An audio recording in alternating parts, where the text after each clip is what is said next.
गजाननम गणाधिपं गजाननं सिद्धिदायकं वरप्रदं विनायकं गुरुर्ब्रह्मा गुरुर्देवो महेश्वर गुरुसाक्षात् परब्रह्म तस्मै श्रीगुरुवे नमः। नर्मदापुरं सुविख्यातं रेवाया दक्षिणे तटे सेवाश्रमेषु राजता देवी नर्मदायै नमो नमः। ओम नमः शिवाय ओम नमः शिवाय ओम नमः शिवाय ओम नमः शिवाय ओम नमः शिवाय ओम नमः शिवाय ओम नमः शिवाय ओम नमः शिवाय। प्रिय शिव भक्तों, श्रावण मास परम उल्लास के साथ मना रहे हैं और आप भी नियमित हमारे साथ साथ भगवान शिव की कथा शिव पुराण से सुन रहे हैं। यह शिव पुराण हमने संक्षिप्त में दोहा चौपाइयों में प्रस्तुत किया है। प्रथम दिन से हम रोज़ एक कथा आपको सुना रहे हैं। अभी विगत 4-5 दिनों से एक बड़ा उत्साह था मन में। भगवान शिव का विवाह हो रहा था। विवाह संपन्न हुआ। विवाह के उपरांत भगवान कैलाश पर जाकर के और गृहस्थ आश्रम में प्रवृत्त होते हैं। अपनी प्राण प्रिया भार्या पार्वती के साथ निमग्न होते हैं रास विलास में। उसी समय कुछ देवता आ जाते हैं और उन्हें डिस्टर्ब कर देते हैं। उस समय उनका तेज शरण होता है। वह तेज कोई संभाल नहीं पाता। अंतत गोतवा सरकंडों में जाकर के एक बालक का जन्म होता है और उस बालक को वहाँ पर कुछ कृतिकाएँ पालन करती हैं, 6 कृतिकाएँ। तो उनकी बड़ी इच्छा थी कि बच्चे को हम दूध पिलाएं, 6 की। तो उस बालक ने उनकी इच्छा को रखते हुए अपने 6 मुख प्रकट कर लिए। तब से वो 6 मुख वाले हो गए और उन कृतिकाओं ने उनका पालन किया, इसलिए उनका नाम स्वामी कार्तिक पड़ा। जब वो बड़े हो गए, जब उनको पता चला कि भगवान शिव मेरे पिता हैं, तब वो कृतिकाएँ सब लेकर के और कैलाश में आकर के पार्वती जी को सुपर्द करती हैं और अब उनका जन्मोत्सव यहाँ मनाया जा रहा है कैलाश में। देखिए आप जन्मोत्सव स्वामी कार्तिक भगवान का। कृतिकाओं से ले विदा मात पिता के पास, आते ही स्कंद के चहक उठा कैलाश। मातु पितावती मोद मनाया, कार्तिक सुत गोदी बैठाया। इसी समय सुरगण भी आए, स्तुति कर अनेक गुण गाए। विद्या शक्ति देव गण दीनी, तथा उम्र चिरजीवी कीनी।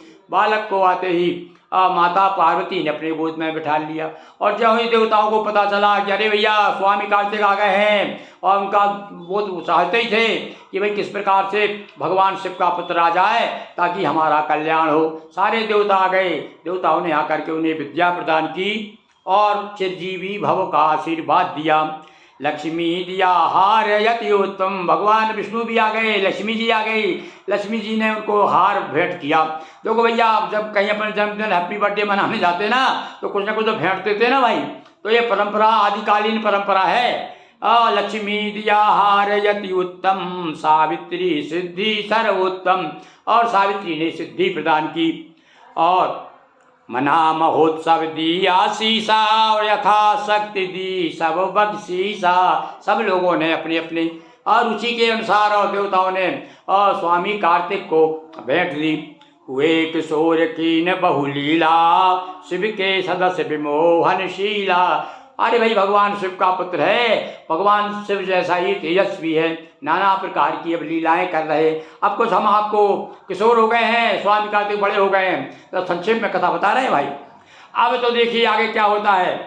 जब वो किशोर हो गए तो नारद नाम विप्रय के आया, कार्तिकेय को कष्ट सुनाया। ये बड़ी विचित्र कथा है और शायद आप पहली बार सुन रहे होंगे। जिसने शिव पुराण सुना है वो तो जानते हैं भाई। एक नारद नाम का जो ब्राह्मण था, एक बार आकर के और स्वामी कार्तिक के पास आकर के अपनी कठिनाई बताने लगा।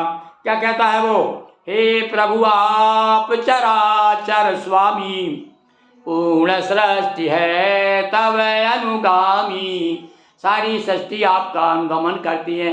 हे चराचर के स्वामी, मेरा कष्ट दूर करिए। ब्रह्मा विष्णु आदि सब सुरगण करते हैं प्रभु तब आराधन आपका। ब्रह्मा विष्णु आदि सारे देवता आपका आराधन करते हैं।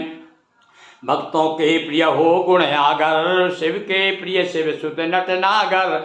आप भगवान शिव के पुत्र हैं, शिव जैसे ही तेजस्वी हैं और आप भक्तों के तो प्राणाधार हैं। करूं प्रार्थना दीजे ध्याना, जन रक्षक अतुलित बलवाना। मेरा पूर्ण यज्ञ कराए, भगा यज्ञ बकरा ढुलवाए।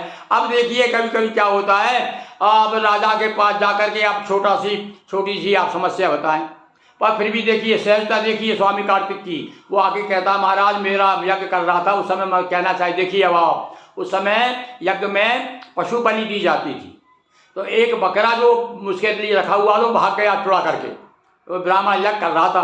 तो वो आकर के कहता है महाराज वो बकरा दिलवा मुझे, मेरा यज्ञ पूरा नहीं हो रहा है, बकरा भाग गया है। देखिए अब ये कथा ये बताती है, इस कथा ये प्रसंग बड़ा सुंदर प्रसंग है। इस प्रसंग से स्पष्ट होता है कि स्वामी कार्तिक जी ने पशु वध जो होता था यज्ञों में वो बंद कराया है। अब देखिए आगे कथा आती है।